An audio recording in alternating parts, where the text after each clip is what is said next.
La fin du coronavirus, on en parle beaucoup, mais donc voit-on enfin le bout du tunnel dans les prochains jours? Une candidate de plus à l'élection présidentielle, un policier recherché ou encore l'une des plus grandes affaires criminelles de ces dernières années. Enfin, pour terminer, on parlera notamment de l'exploit de Rafael Nadal. Salut, c'est Hugo, j'espère que vous allez bien, que vous avez passé un bon week-end.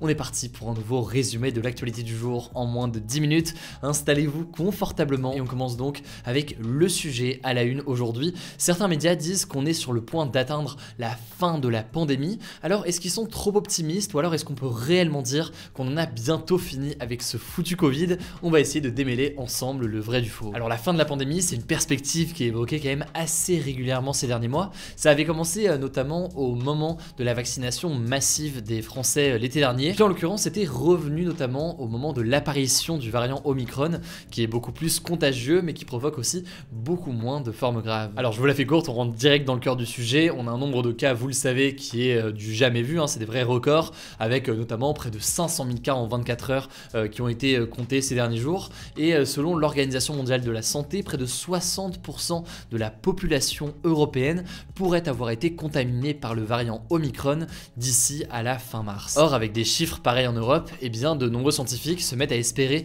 à une potentielle immunité collective, c'est-à-dire à un moment où le nombre de contaminations dans un pays est tel que le virus finit par avoir du mal à circuler au sein de la population, tellement les gens sont infectés et donc aussi immunisés ensuite pendant un certain temps contre le coronavirus. Par ailleurs, la semaine dernière, le directeur de l'Organisation mondiale de la santé pour l'Europe expliquait qu'il était, je cite, plausible que l'Europe se rapproche d'une fin de l'épidémie.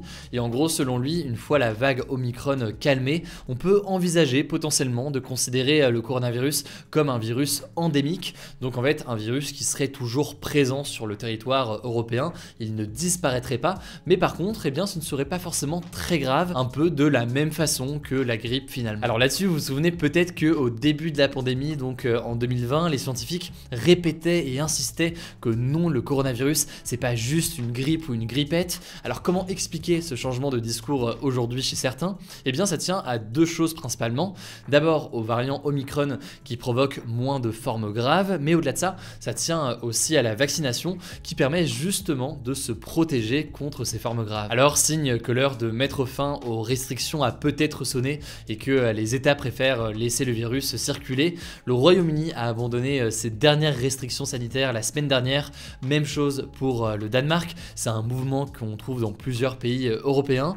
Du côté de la France, plusieurs choses sont revenues comme le retour des concerts debout à partir du 16 février ou encore, attention incroyable, la possibilité de manger ou de boire debout dans un bar. C'est fou, c'est incroyable, mais la seule mesure qui va rester, c'est le pass vaccinal. Mais ça en l'occurrence, ça fait beaucoup débat. Est-ce qu'il faut maintenir ou non le pass vaccinal au vu de la situation actuelle? Je vais me voler plus d'infos là-dessus et sur le débat là-dessus, je vous renvoie aux actus du jour qu'on a posté vendredi. Alors après, c'est quand même important de noter que l'une des conditions majeures à ce scénario, c'est que aucun autre variant dominant et potentiellement plus dangereux n'apparaisse entre temps. Et d'ailleurs, la plupart des scientifiques s'accordent à dire que certes, c'est assez positif en ce moment ce qui peut se passer avec le variant Omicron, mais il faut quand même rester très très prudent. Il faut aussi noter que la situation n'est pas aussi simple dans tous les pays du monde. Par exemple, du côté de certains pays du continent africain, la vaccination n'est pas aussi développée et donc ça peut poser un certain nombre de problèmes. Bref, vous l'avez compris, quand on parle de fin de pandémie, ça ne veut pas dire que le virus va disparaître complètement.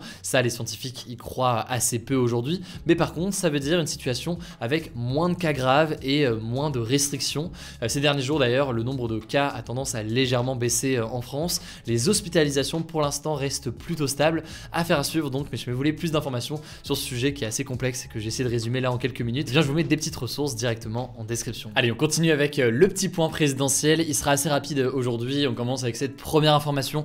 Vous l'avez peut-être déjà vu passer, notamment sur Instagram, parce qu'on en a parlé dans les actus du jour sur Insta dimanche. L'ancienne ministre de la Justice, Christiane Taubira, a donc remporté la primaire populaire ce dimanche.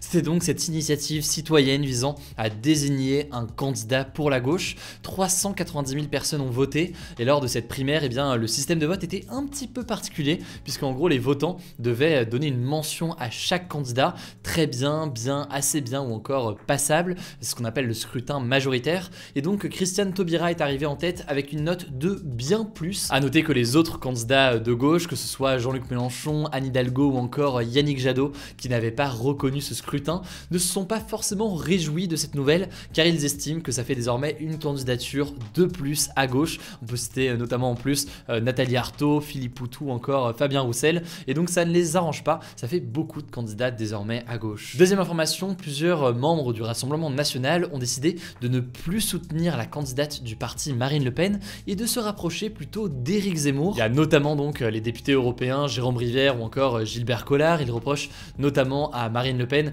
d'être devenue trop modérée, et un autre pourrait prochainement faire de même, c'est Nicolas Bay. On verra donc ce qu'il en est. Bon, par contre, Jean-Marie Le Pen, candidat en 2002 et père de Marine Le Pen, a bien affirmé qu'il allait soutenir sa fille, alors que certains pensaient qu'il allait potentiellement rejoindre Éric Zemmour. Et enfin, pour terminer dans la famille, on pourrait parler de la nièce de Marine Le Pen, à savoir l'ex-députée Marion Maréchal. Elle a affirmé au Figaro pencher pour Éric Zemmour, affaire à suivre donc dans les jours à venir. Alors dans les actualités en bref, aujourd'hui d'abord cette première information, ce lundi c'est l'ouverture du procès de Nordal Lelandais à Grenoble. Il est en fait jugé pour le meurtre de Maëlys, une petite fille de 8 ans qui avait disparu en 2017 lors d'un mariage avant d'être retrouvée morte. Nordal Lelandais risque la prison à perpétuité, sachant qu'il a déjà été condamné récemment à 20 ans de prison pour un autre meurtre, également commis en 2017, c'est le meurtre du militaire Arthur Noyer. Deuxième information, toujours en France, pas la plus réjouissante non plus, mais ça me semblait en l'occurrence nécessaire d'en parler.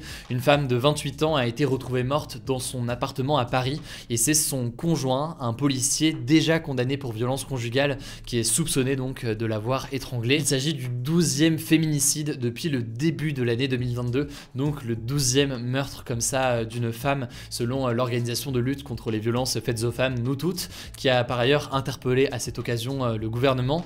En tout cas, à l'heure où je tourne ces actus du jour, le suspect est toujours recherché par la police, il serait armé par ailleurs, donc évidemment on vous tient au courant dès qu'on a du nouveau. Troisième information maintenant à l'international, les militaires qui sont actuellement au pouvoir au Mali ont donné 72 heures à l'ambassadeur de France Joël Meyer pour quitter le pays. Cette décision fait suite en fait à des propos récents du ministère des Affaires étrangères français Jean-Yves Le Drian, des propos que les autorités maliennes ont qualifiés de hostiles. Bref, la tension monte d'un cran entre la France et le Mali ces derniers jours, et si vous voulez qu'on en parle plus en détail, dites-le moi dans les commentaires sur YouTube, et donc on pourra pourquoi pas en reparler dans les prochains jours. Quatrième info, visiblement encore un regain de tension, cette fois-ci en Corée du Nord, puisque le pays a tiré un nouveau missile, et c'est assez inquiétant. Alors vous devez avoir l'impression qu'on parle de missiles nord-coréens assez régulièrement, et en l'occurrence c'est assez vrai puisque les essais se multiplient. Là pour le coup, chez on en parle, c'est que c'est le missile le plus puissant qui a été tiré par le pays depuis 2017. Alors vous demandez sûrement pourquoi tous ces tirs, et bien selon la plupart des experts, la Corée du Nord veut pouvoir ainsi exercer un moyen de pression et une force de dissuasion pour ne pas être inquiété par d'autres puissances mondiales comme par exemple les États-Unis. Enfin, la dernière information, c'est du sport, et ça manque du coup un petit peu de bonnes nouvelles là, donc on va faire en sorte dans le reste de la semaine d'avoir pas mal de bonnes nouvelles dans les en bref pour donner un peu plus de positif, parce que j'en suis conscient, aujourd'hui c'était loin d'être le plus positif, même si la perspective d'une fin de l'épidémie peut en faire un peu partie. Mais donc la dernière info, c'est du sport, le tennisman espagnol Rafael Nadal est devenu ce dimanche le joueur le plus titré de l'histoire du tennis masculin, en remportant en fait l'Open d'Australie. Il s'agit en fait de son 21e titre de Grand Chelem, les Grands Chelems étant donc les 4 tournois les plus importants de l'année dans le tennis. À 35 ans donc, Rafael Nadal a ainsi dépassé le Suisse Roger Federer ou encore le Serbe Novak Djokovic, qui ont chacun remporté 20 titres. Et après, ce classement évidemment pourrait toujours changer puisque aucun n'est à la retraite pour le moment, donc faudra voir comment est-ce que ça évolue. Bref, c'était l'occasion de parler sport, et je me voulais plus d'infos sur les actus sportives, rendez-vous sur notre compte sport dédié hugodécrypte.sport, ça se passe directement sur Instagram. Alors pas de flashback du jour exceptionnellement, le débat vendredi c'était le suivant, faut-il mettre fin au pass vaccinal en France? Et vous le voyez actuellement avec les résultats, vous êtes une immense majorité à dire que oui, il faut y mettre fin. Pas de débat aujourd'hui, du coup c'est tout pour ce nouveau résumé de l'actualité. J'espère que ça vous a plu, j'attends vos suggestions, vos commentaires directement dans les commentaires logiquement. N'hésitez pas à vous abonner, je ne sais pas encore le cas, pour ne pas louper les vidéos suivantes. Prenez soin de vous, prenez soin de vos proches, et on se dit à demain pour une nouvelle vidéo.